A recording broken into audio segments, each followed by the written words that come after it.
Hello beautiful soul! Welcome back to my channel. This is Mei Chang Ame from Japan, Kabayan. Taurus, this reading is for you. Tingnan natin ang iyong natitirang araw ng October 2024. Maraming salamat muna sa aking mga subscriber, new subscriber, cross-watcher, at sa mga bagong pasok dyan. Welcome na, may namimiss ka? Welcome kayo sa bahay ni Ate Aimee. Maraming salamat din. You want to talk? Okay. Sabay ganun no? Maraming salamat sa mga nagpa-personal reading. Kung gusto nyo ng energy nyo lang talaga, ang gusto nyo makuha natin, all the details is nasa baba ng video nito para sa personal reading. This is a general reading, Kabayan Taurus. Kunin mo lang sa'yo at itapon ang hindi sa'yo. Maaring ito isa vice versa. Maaring energy mo, energy ng person mo, o energy ng malapit sa puso mo. Maaring, ayun na, nahulog na. Nangyayari or mangyayari pala. Just your own intuition, lawakan natin ang ating isipan. Napakarami nyo pong energy sa mundong ito. Sana energy nyo ang makuha ko, okay? Huhustisyahan ko. I try my best para mahustisyahan tong energy na nakukuha ko, Okay, we have the coffin, the sun, and,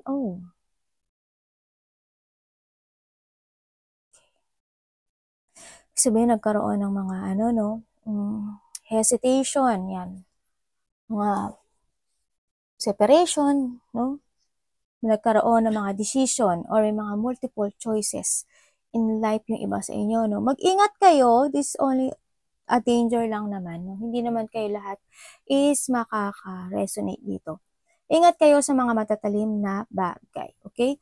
Yung pwedeng makasugat, makatusok, ganyan. Ingat kayo dyan. Kasi may nakita akong accident or this a danger. Maliit man o malaki ito, maaaring hindi sa iyo tumama, malapit sa puso mo, ganyan. Or maaari rin itong warning lang naman to, this is a danger. This is only a warning. May mga situation na may nakakita kasi akong doctor, hospital, or a surgery. May mga biglaang mangyayari yan. And sinasabi rin dito kung ano yung ibinigay mong ano dito? I-work hard mo sa isang situation, yun daw yung ma-harvest mo. Halimbawa sa trabaho, ganyan. Yun yung kung ano yung tinrabaho mo, yun ang makukuha mo. May harvesting din ako nakita. Siyempre, the success, the victory and success. Kung there's a hope o may kaliwanagan sa lahat ng bagay. Kung ikaw ay may mga pinagdadaanan, may mga positive outcome naman na magaganap, no, sa iba sa inyo. Kung there's an ending, meron namang kaliwanagan or may pagbabalik ng bagong sigla sa iba sa inyo, no? Mga katotohanan, there's a happiness, ganyan. And yun nga, nagkaroon or maaring sa iba sa inyo is nasa part pa ng life na nagkakaroon ng depressions in life because of the ending of something. Yan. May nakita rin ako dito na something lost. I hope hindi ito yung nawala, namatay, ganyan, nawalang buhay, no? I hope separation na lang, no, dito. Yan, may ingat din kasi may mga mararamdaman kayo malapit sa puso mo or ikaw. Yan, may mga illness, yan, may mga makakaramdam ng mga sakit. Ganyan. And there's a sadness. Pero may transformation naman daw, no? Sinasabi dito. May mga pagbabago talaga na magaganap sa buhay nyo ang iba sa inyo, no? Ang nakikita ko dito. Talagang there's a victory and success or may kaliwanagan or enlightenment sa iba sa inyo. Maaring, yun nga, enlightenment of the idea, mayroon ng sitwasyon na mas maiintindihan na nila, may mga sitwasyon na i-end na nila, no? Sinakita ko dito. Tingnan natin, kukuha lang ako ng 4 para kay Taurus. After the sadness, meron naman ding enlightenment and positive outcome na magaganap sa buhay mo. Para kay Taurus.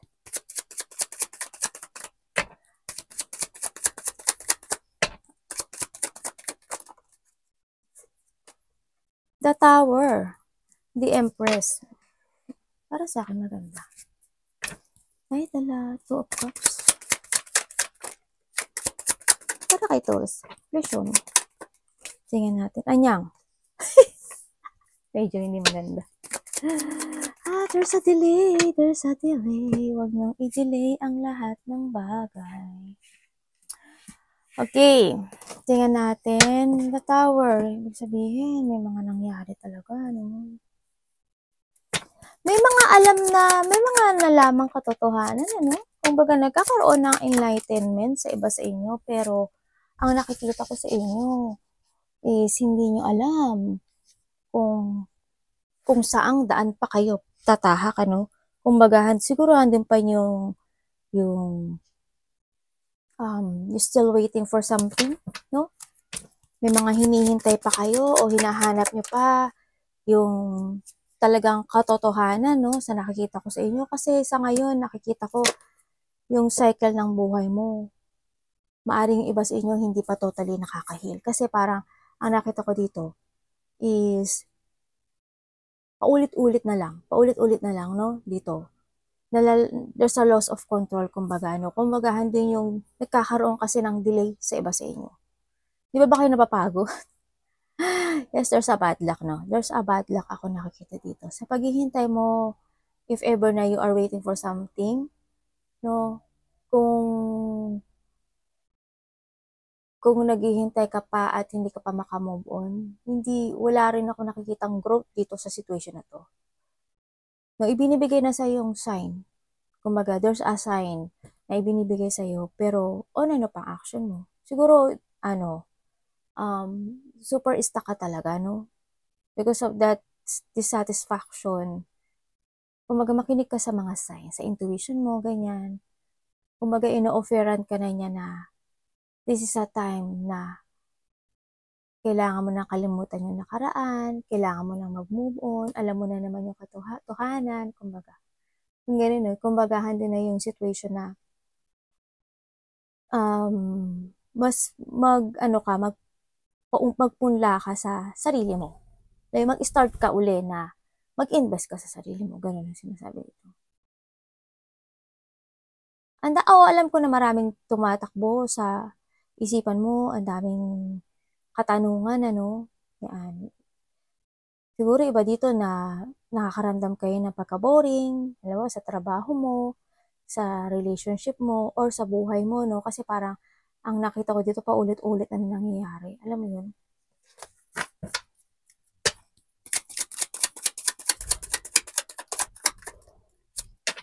Nagkakaroon ng sagabal.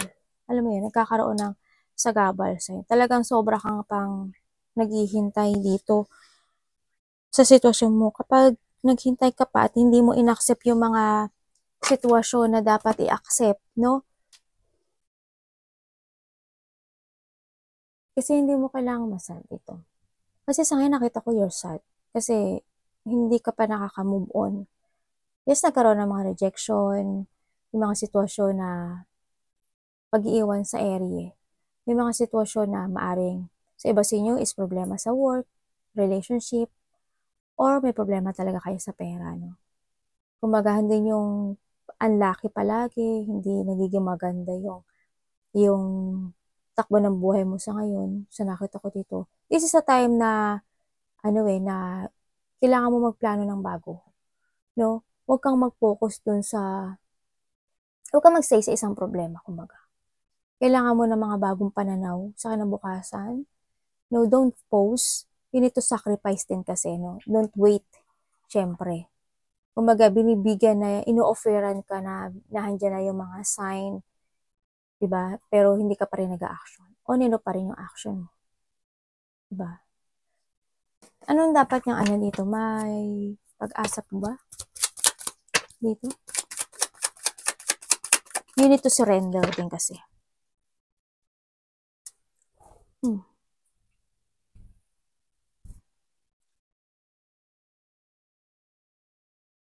Ano pwede ko malaman dyan?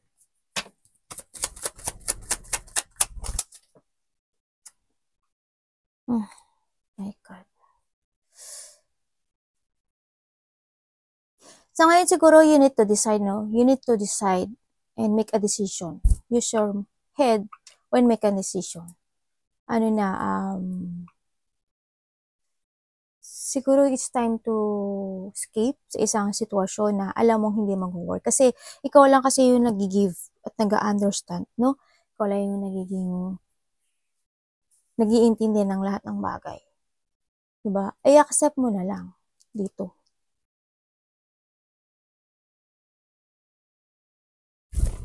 Kasi kung magkakaroon uli ng communication or if this is a relationship, kung magkakaroon uli ng communication, magkakaroon uli ng forgiveness to each other sa nakita ko dito. Ikaw pa rin yung magsasuffer. Alam mo yun? This is a time to cut or to abandon yung mga situation na alam mong hindi mag-work, no? Dito, sa nakita ko dito. Sa iba naman dito, nakikita ko dito, there's a person here na nagsasalita siya. May mga sinasabi siya na hindi ko maintindihan. Parang ano siya, they pretending to be kind. Pero, yung bad intention niya is napaka-sneaky, no? Hindi totoo. May nakita kong ganun dito. Kumaga, nagsasalita siya. Kung titingnan mo siya, parang they look smart, ganyan. Parang, kung titingnan mo siya, parang, ano siya, matalino. Talagang matalino, parang ano. Magaling talaga. Ito yung tao na napakagaling magsalita, no? Sa nakita ko to. Magaling siya magsalita. Mabait siya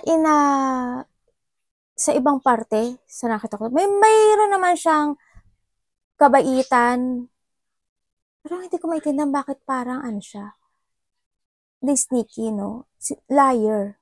Ibig sabihin, yung kabaitan na yun, yung pinapakita niya is hindi totoo. Yun na nakikita ko dito. May tao dito na gano'n. No? Parang hindi yung pinapaikot lang kayo. Pinapaikot ka lang nitong tao na to. Or, there's a person here na gano'n, ano, na pinapaikot ka ng tao na to. Maaring ito is kasamahan mo sa trabaho. No? Maaring, when it comes dito sa tao na to, palagi ka nakaka-receive ng something or ikaw ang bibigay sa kanya ng mga offering. Hindi man siya pera, pero hindi yung pagkakaroon ng giving. No?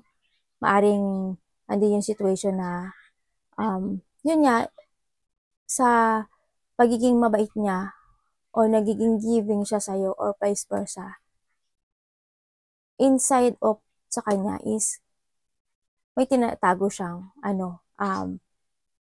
pagsisinungaling, no? They lie. Kumbaga, yung ginagawa niyang kabaitan na ipinapakita sa'yo, gusto niya lang takpan yung kasinungalingan na meron siya inside. Ingat ka kung sino to.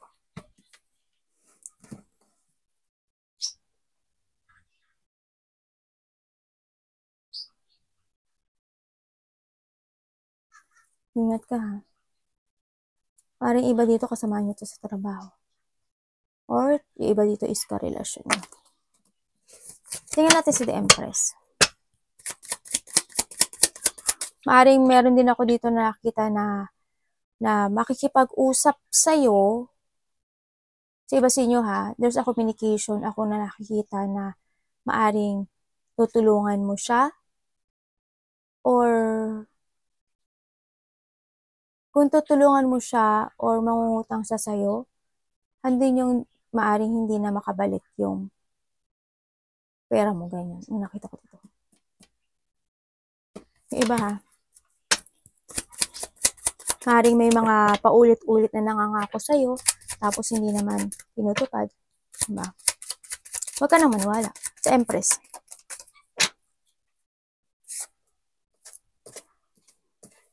Okay. Uy, we have the 9-9, no?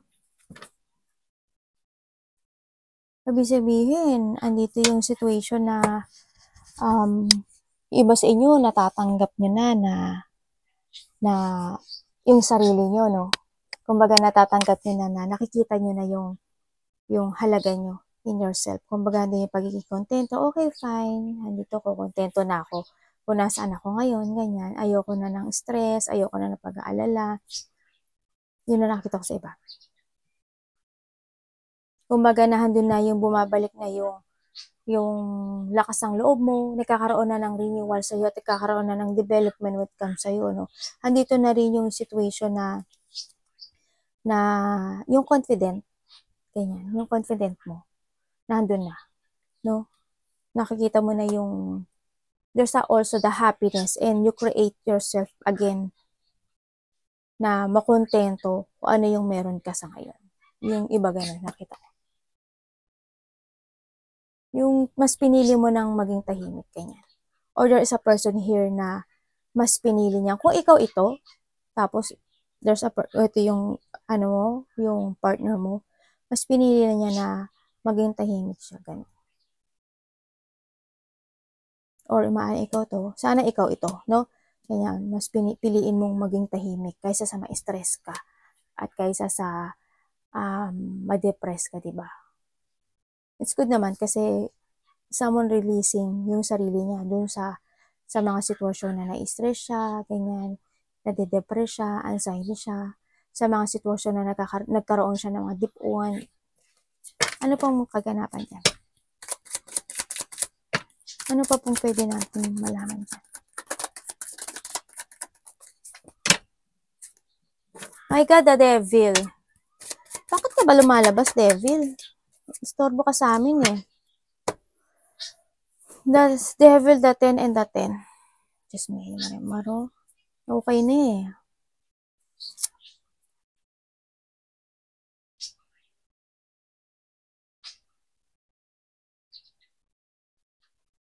Meron talagang ano, no?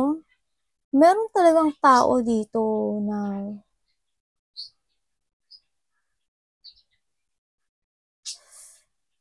someone is stuck. Andito pa rin yung situation na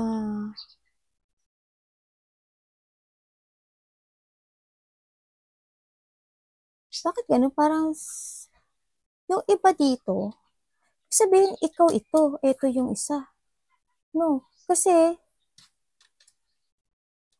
Empress uli. Kasi yung iba sa inyo, meron pa kayong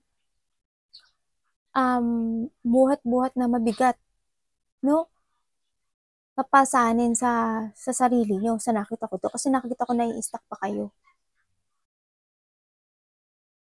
Nai-stuck pa kayo.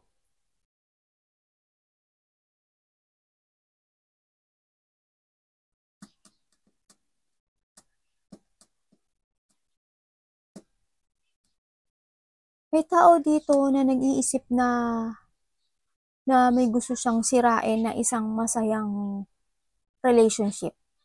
Yun na nakikita ko.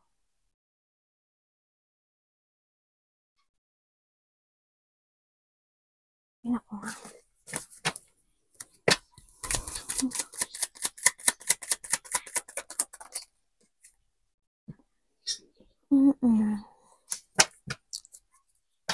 Ano pwede ko malaman dyan?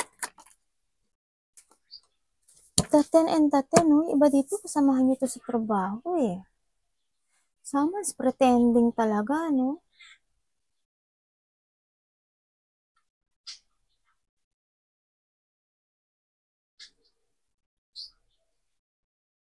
Meron dito na talaga someone's pretending na na may ugali nito. More on sarili. Alam mo yung gusto niya, siya lang yung masaya, ganyan. Kumbaga, pagiging sakim to eh. No? Pagiging sakim. As in, andin yung pinapakita niya kasi dito is parang they want you to see na siya is like an angel. Pero deep sa kanyang thought, sa kanyang kasi may dark thought siya eh. Yung thinking niya is yung manira ng isang masayang family, masayang relationship, kasama sa trabaho man yan, or or relationship when it comes to magkakapatid, kung saan man yung relationship nyo, ganun siya. Ano siya ang salbahe nito Parang ang gusto niya siya lang yung siya yung masaya, ganun. Hindi ko nakikita na maganda yung pakay niya sa'yo. Kung eto to, tapos eto to, mag-ingat kayo ha. Hindi ko nakikita na good energy to.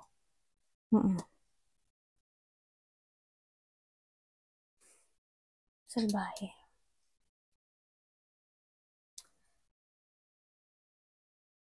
Bakit kaya ganito energy nito kayo? Basta mag-ingat kayo. Kasi we have the fire sign. Fire sign, Sagittarius, Leo, Aries, Capricorn, Pisces, and Virgo. Ingat kayo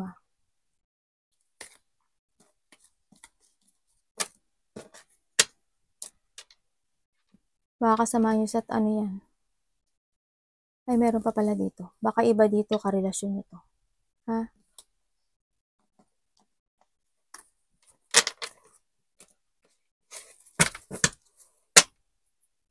May tumakbo Ano yung Six of Blade?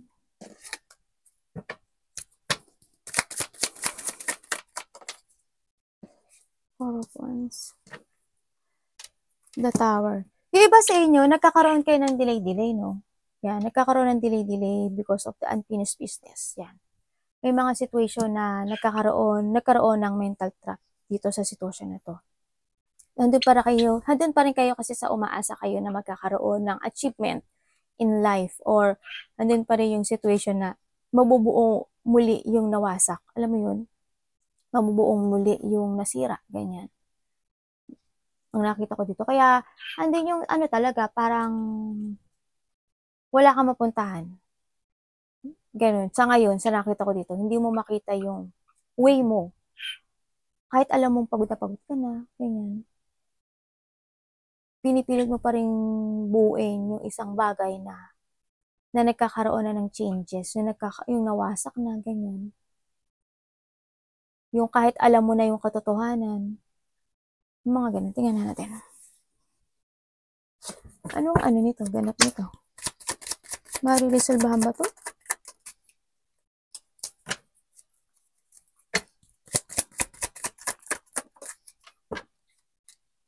Nyang, Three of Sword and the Sword.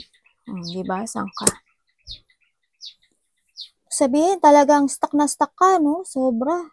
No? More on frustration, more on depression. Alam mo yung yung hindi mo matanggap na nagkaroon ng separation. Sa iba dito is sa separation. Yung nalilito ka. Yung nandito rin yung sa part na nalilito ka Nalilito ka kung saan ka tungo, ganyan. Nade-depress ka, yung iba nade-depress.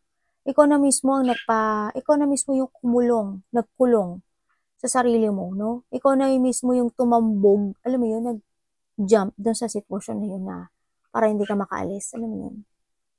Parang inilalagay mo yung sarili mo sa kumunoy. Ganyan. Kahit na alam mo naman na wala ka, kahit kumbaga alam mong pwede kang tumakas pwede kang umalis doon sa sadness na yun. Doon sa trouble na yun. Halimbawa dito, meron nagkakaroon ng ganito. Halimbawa ganyan kumbaga, kung may tao dito na alam mo na hindi naman totoo yung sinasabi niya, di ba? Bakit kailangan mo pang lumublob, di ba? Para ikaw na rin yun, nagpapatiwakal ka. Di ba? Imbis na gamitin mo yung utak mo, inaapakan mo yung utak mo. Imbis na pumunta ka in a right way. Pero mas pinipili mo yung mag-stay dun. Diba? Huwag ka mag-stay dun. Sa nakita ko. Nagkakaroon ng mga conflict ganyan, mga hindi pagkakaisa sa iba. Ano talaga yung emotion of the pain, mga disappointment sa iba sa inyo. talagang hindi nyo pa maano-ano, no? Nag-i-spy, ma-accept yung mga bagay.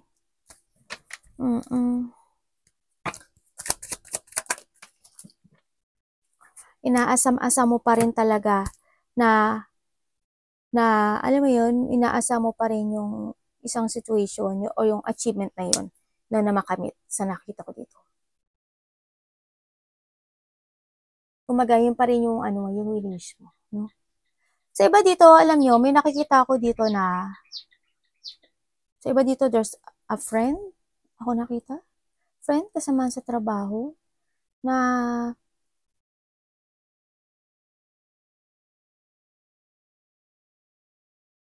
maaring nagkakaroon ng conflict, no? Nagkakaroon ng away, or maaring yung karelasyon mo, or iba dito is kasama sa trabaho, ganyan, maaring nagkakaroon ng pag-aaway, dito, no, sa nakita ko dito.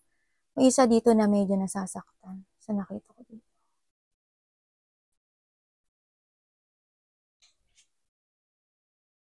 Kumbaga, hindi yung kasiyahan, iba dito tatlong magkakaibigan.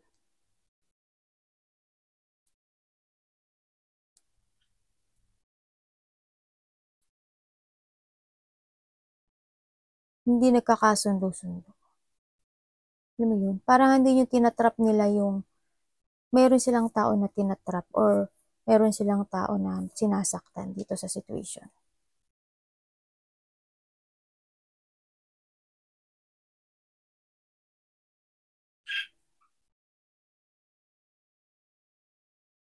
There's a bonding ako nakikita dito, no?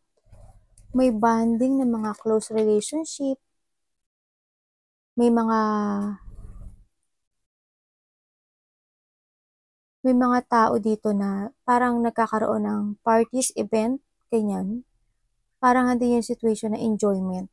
Maaring hindi sa family, sa iba, or a friend, ganyan kasama sa trabaho. Sa nakita ko dito.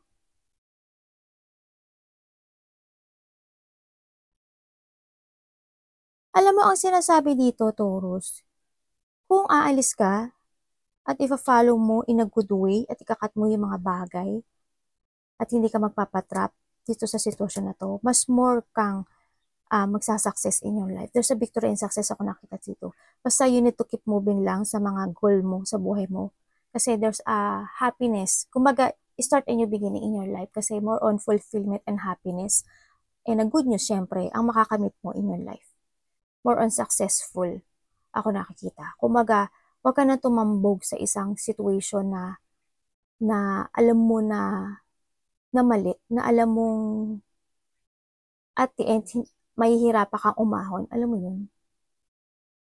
Huwag ka nang makisawsaw or tumambog doon. Or if you are in a sadness, tuloy-tuloy ka lang sa sitwasyon na patungo in the future, no? So, nakita ko dito. Ganun ang gawin mo. Mas more mo ngayon na mahalin yung sarili mo. Mas mo pahalagahan ngayon yung new beginning in your life. Kasi more on successful and more on achievement ang darating in your life. So, nakita ko dito.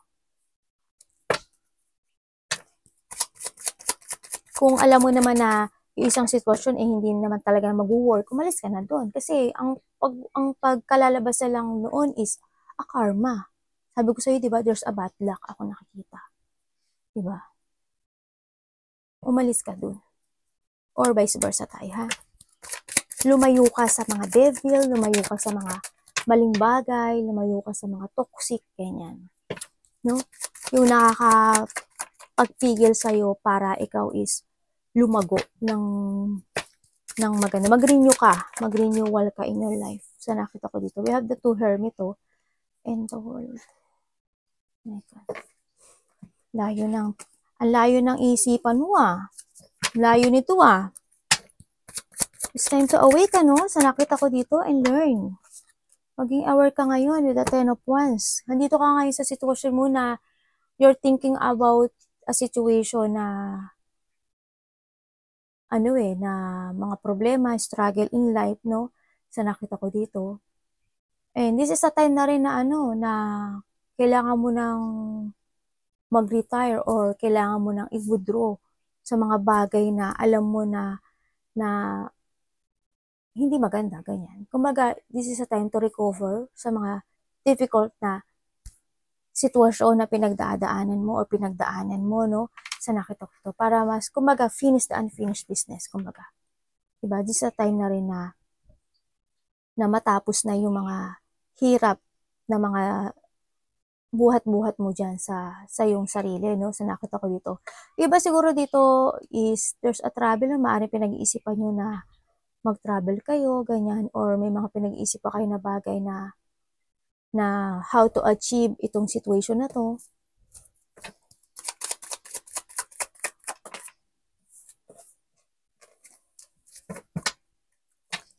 Nga.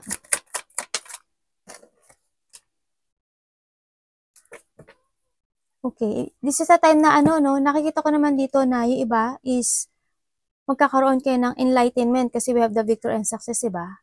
Kumbaga, may enlightenment na magaganap in your life sa ngayon, no? Andito yung may nakita na ako na kung magpapakatatag ka lang, makita ko na magtatapos yung mga problema mo, struggle in life. Kumbaga, finished and unfinished talaga. Kumbaga, you need to start again sa buhay mo na to create yourself. Siyempre, kumbaga magkaroon ka ng, kumbaga, take a risk, no? Take a risk and magkaroon ka ng bagong layunin to yourself, to your life. Sa nakita ko dito. And also, handito rin yung mag-focus ka ngayon sa pinaka-goal mo in life, no? Sa nakita ko dito. Kumbaga, talikuran mo yung mga dapat talikuran na bagay. Sa nakita ko dito. May travel yung iba. Iba yun, siguro iba dito nag-iipon ng pera.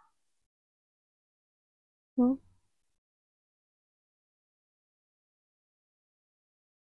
Ano ko nga kung sino si ano to? Ibig sabihin, nagkakaroon na ng development sa inyo, no? Sa nakita ko dito, no? Nagiging slow yung inyong mga decisions in life. Ibig sabihin, nagiging slow yung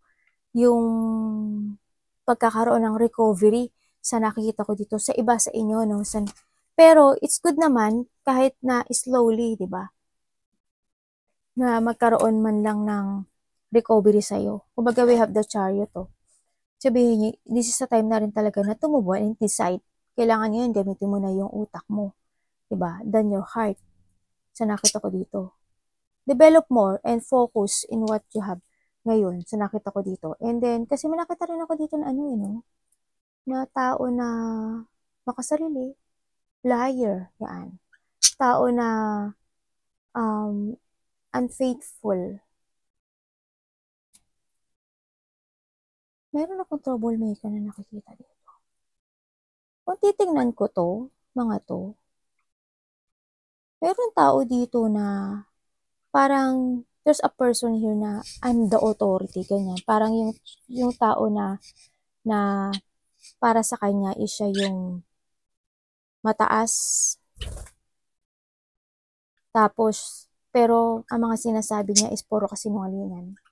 Alam mo yun? Nagpe-pretend siya, ganun. Yun ang nakita ko. Kumbaga moody type siya. Minsan okay siya, minsan hindi siya okay. Yan ang nakita ko sa kanya. Bali, belly. Manipulative person. Ganyan. No, sa nakita ko dito. Parang insecure siya eh. I don't know if there is someone here is bullying. I hope hindi ko to, no? Sa nakita ko dito. Oh, so, this is a fire sign eh. No? Ang daming fire sign dito. We have the Aries. Siyempre, Leo, Sagittarius, Aries. Cancer also. Itong mga energy mo. May Virgo tayo palagi. Kung sino man to, ingat ka.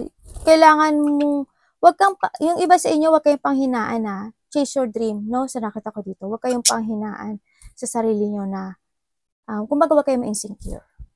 Kung may tao na lumayo o lumalayo in your part or sa relasyon mo man yan, wag kang masiraan ng ng loob sa nakita ko to. Huwag kang maging weak, ha? Kumbaga, hindi mo naman deserve yun eh. Diba? Mas mayroon pang ibibigay sa'yo si universe na mas deserve para sa'yo if ever na there is someone here na lumayo sa'yo. Ganyan. Tapos, kaya iniiwasan ka. Pero umiwas din kayo sa, kung alam nyong mali ha, mag-isipin nyo rin yung, gamitin nyo yung utak nyo, kung alam nyong mali yung mga nasa paligid nyo. Huwag na kayong sumausaw doon, ha? Lumayo kayo sa mga tao na may mga maling gawain. Okay? Kasi hindi kayo yun sa nakikita ko. Huwag kayong maging ganun. Okay? Huwag kayong magpa-control sa isang tao na maaaring halimbawa bullying, 'di ba? Alam mo na may naaapi tapos sasawsaw ka pa doon. Huwag ganun ha. Hindi ko naman sinasabi na ikaw to, pero if ever na ganun, lumayo-layo ka lang. Pero nasa sa inyo naman yun, pero ano lang naman yun, advice ko lang yun, no? Arigato namaste, God bless.